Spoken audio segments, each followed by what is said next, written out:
Komite Nasional Pemuda Indonesia KNPI menggelar pemilihan putra-putri Ajak Bali dengan tujuan membentuk generasi muda menjadi sosok pemimpin yang berkarakter. Pemimpin yang diharapkan adalah pemimpin yang memiliki motivasi untuk melakukan yang terbaik, beriman dan bertakwa terhadap Tuhan Yang Maha Esa, berpendidikan tinggi dan menguasai bahasa asing untuk menghadapi persaingan global.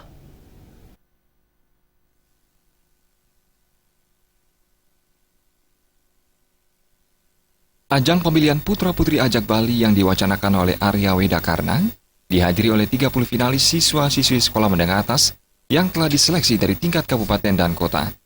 Ajang ini diharapkan menjadi motivasi untuk melakukan yang terbaik dan membangun karakter generasi muda. Peserta diberikan pembekalan terkait kompetisi ini.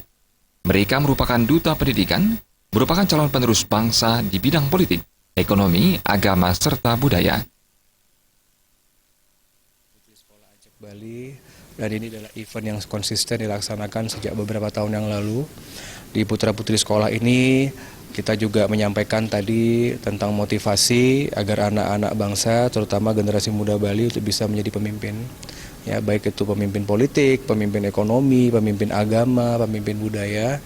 Dan kita senang sekali bahwa saya bisa bertemu dengan orang-orang pilihan yang sudah melalui proses seleksi di kabupaten dan kota. Dan ke depan juga para finalis ini, 30 orang finalis, itu juga akan kita berdayakan dalam kegiatan-kegiatan, ya, apakah nanti kegiatan bersama pemerintah pusat, bersama para menteri, para internasional, seperti itu. Dan itulah fungsi saya sekaligus tadi mensosialisasikan tentang MPR, ya, yaitu Pancasila, NKRI, Bhinneka Tunggal Ika, dan NKRI, seperti itu.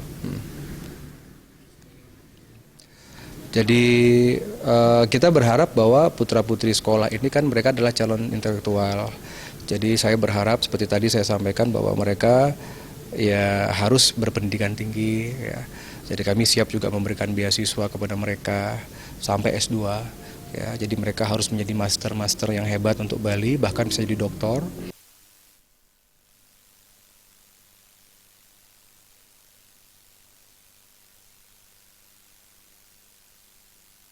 Peserta pemilihan putra-putri sekolah Ajak Bali diutamakan lulusan sarjana S1. Mereka juga menguasai kemampuan berbicara di depan umum atau public speaking.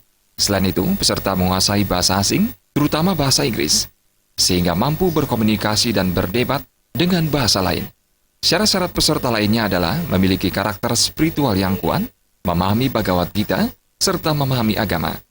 Mereka juga diharapkan memiliki pengetahuan yang memadai mengenai tokoh Presiden pertama Republik Indonesia, Bung Karno. Syarat-syarat ini mencerminkan spiritualitas Hindu berjalan seiringan dengan nasionalisme. Ngurah Wirawan dan Agus Sudiatno.